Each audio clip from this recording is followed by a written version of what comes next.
The jobs report for September was a shocker. Let's bring in Dan Deming at KKM Financial. What's your take? Strong number, but the internals of the number were pretty much in line. So it was interesting to see the reaction in the market, where the market's able to come off the selling pressure initially that was enacted when that data came out on Friday. Well, the jobs report was hot and not what the Fed wanted to see. What do you think this will mean for the Federal Reserve?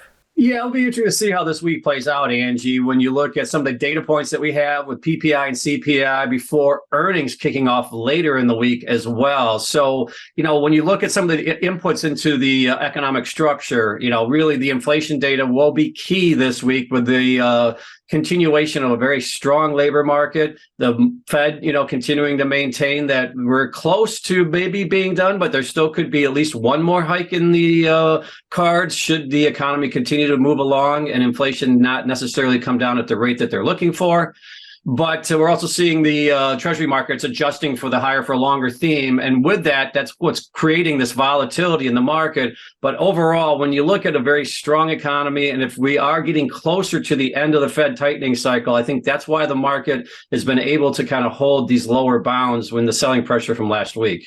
Dan, it looks like people want to get into the stock market. Well, yeah, we've come off quite a bit. We're basically trading at levels from the end of May now. And that was the last time when we did see a significant shakeup in volatility. We were looking at the VIX now coming off that 21 level. It wasn't the last time it was there was in May. So maybe we did get some of the momentum money kind of taken out of the market. And now people are looking for valuations and opportunities here at much better price levels. What's your outlook for this week? You mentioned inflation news coming in.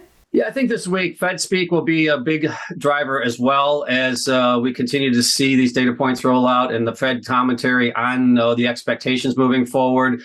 But to me right now, it's the inflation data. And also when you look at the S&P 500, Angie, holding that 4,200 level, again, a key technical support level. And we tested it a couple times last week, and it will be interesting to see if it's going to be the springboard that the market's looking for to kind of put us back into the middle of this range over the last couple of months. Thank you, Dan. Thanks, Angie. Thanks for having me. Go to businessfirstam.com for where to see our show on TV.